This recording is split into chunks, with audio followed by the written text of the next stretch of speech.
Assalamualaikum Pak Ustadz. Nama Waalaikumsalam. saya Aditya. Saya mau tanya ini kalau nggak pantas, saya minta maaf sebelumnya ya. Jadi saya dikasih ini sama ya dia kiai dari Garut.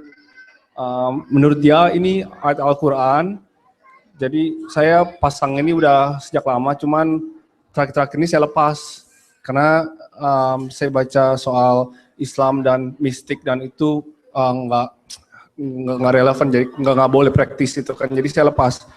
Di sisi lain saya nggak tahu ini mesti bagaimana, karena saya juga nggak tahu artinya apa. Bisa saya Bisa lihat? minta tolong. Coba saya lihat.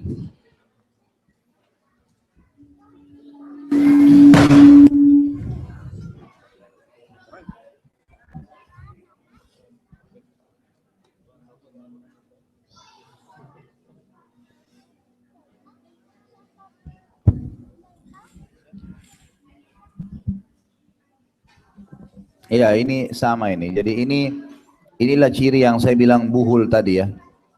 Jadi ciri buhul itu seperti ini, persis ini yang tadi saya bilang. Jadi di sini ada kotak, kemudian ada tulisan angka-angka Arab seperti ini di kotak-kotak.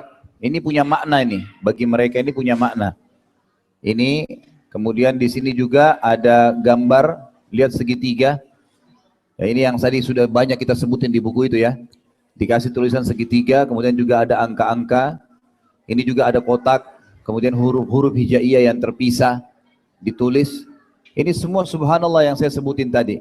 Kemudian di bawah sini lihat ada bintang, ya. Kelihatan nggak? Di bawah sini tuh ada gambar bintang, ada kode-kode apa ini, gitu kan?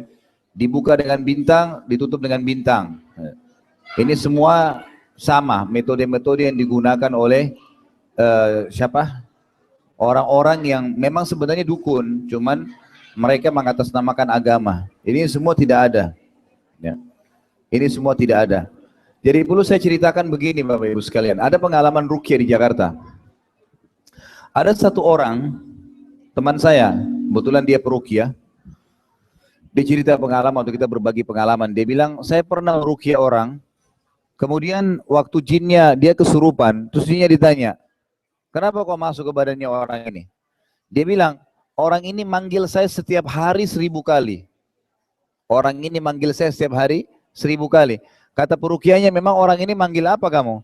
Dia bilang, orang ini setiap hari bilang, ya Jabbar 1000 kali. Jabbar itu kan namanya Allah ya. Tapi belum pernah ada sunnah dari Nabi SAW dibaca 1000 kali. Nggak ada zikir 1000 kali ya Jabbar. Karena dia amalkan yang Nabi tidak pernah contohkan, ternyata itu bisa mengundang syaitan. Dia bilang, nama saya Abdul Jabbar. Syaitan itu. Saya masuk ke badannya gara-gara itu. Contoh. Kemudian ada juga orang yang pernah diruqyah ditanya, kenapa kau masuk? Dia bilang, orang ini selalu kirimin saya Al-Fatihah. Dia bilang Al-Fatihah kepada Abdul Qadir Jailani. Saya Abdul Qadir nama saya. Saya masuk ke badannya. Sementara mengirim surah Al-Fatihah untuk orang mati, tidak pernah ada sunnah Nabi. Pernah nggak Bapak Ibu dapat riwayat Nabi bilang Al-Fatihah untuk Hamzah, pamannya meninggal, Al-Fatihah untuk ahli Badr, ahli Uhud? Nggak pernah. Kita yang buat-buat tuh. Nggak pernah ada seperti itu. Yang ada doain iya, doain, minta ampun buat mereka iya. Tapi ngirim ayat Al-Quran untuk orang mati itu belum pernah ada sunnahnya. Ternyata dengan dia kirim itu tidak sampai ke orang mati, tapi ditunggangin oleh syaitan yang ada di sekitar situ untuk masuk ke badannya. Ada teman saya juga pernah ngeruqyah sekali lagi di satu pesantren gitu. Pada saat dia masuk, diajarin ruqyah, lalu dia ruqyah, dia baca ruqyah, satu masjid itu kesurupan. Anak-anak santrinya. Lalu kiainya bilang, kamu ngapain murid-murid saya nih? Dia bilang, pasti Pak Kiai ada pelanggaran nih, nggak mungkin. Dia bilang, saya nggak pelanggaran apa-apa, coba renungin baik-baik, ada amalan-amalan enggak, ritual-ritual enggak? Ternyata setelah direnungin sama kiainya, memang ada ritual yang biasa dibaca malam Jumat 4000 kali. Ya, ada zikir-zikir itu baca 4000 kali, nggak pernah ada hadis baca 4000. Maksimal hadis Nabi apa? Istighfar 70 sampai 100 kali. Karena targetnya sebenarnya adalah kualitasnya. Astagfirullah wa atubu ilaih. Itu baru Allah terima. Tapi kalau kayak orang kumur-kumur, sufullah, nggak dapat apa-apa. Gitu kan? Jadi seperti itu. Jadi mohon maaf, ini memang bagian dari hal yang sebaiknya tidak ada. Iya, ini nanti dimusnahkan, dibakar. Semua yang begini ya, jadi ini contoh. Makanya dari awal dari pertemuan saya bilang kalau ada yang punya kertas, punya kulit, jimat, apa semua serahkan. Nanti kita jelaskan. Dan ini caranya sederhana. Tetap di sini memang ada beberapa ayat. Ini yang saya bilang, kadang-kadang ayat kemudian diputus.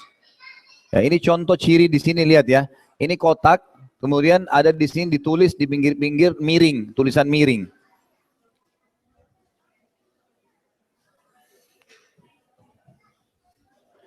Ini ditulis al-awaqid ya Rabba bin nuri hajati. Ini tidak ada artinya dalam bahasa Arab ini. Kalimat itu bisa akhirnya memanggil syaitan, gitu kan? Wah, ini lebih banyak lagi saya tidak mengerti terus terang. Walaupun tulisannya bahasa Arab. Di sini ada wajada ala rizq. Wajada itu mendapatkan, ala rizq mendapatkan rezeki. Dia tulis begitu, kemudian ditaruh di sebelah kotaknya. Kemudian di sini ada tulisan, ini kalau kelihatan ya, ini seperti huruf sin yang banyak sekali disambung-sambung. Ini nggak bisa dibaca. Saya bukan nyombongkan diri, Bapak Ibu sekalian, sudah sekian tahun belajar bahasa Arab, saya nggak bisa baca apa ini.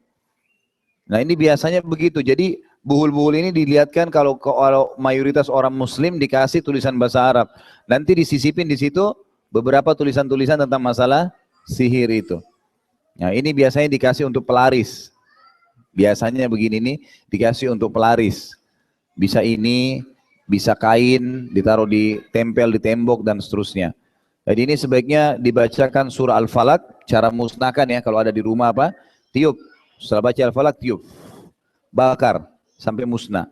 Setiap ditemukan hal-hal yang tidak enak di rumah, kalau sudah diruqyah ya, tadi misalnya ruqyah air, semprotin seluruh rumah, coba praktekin 2 minggu.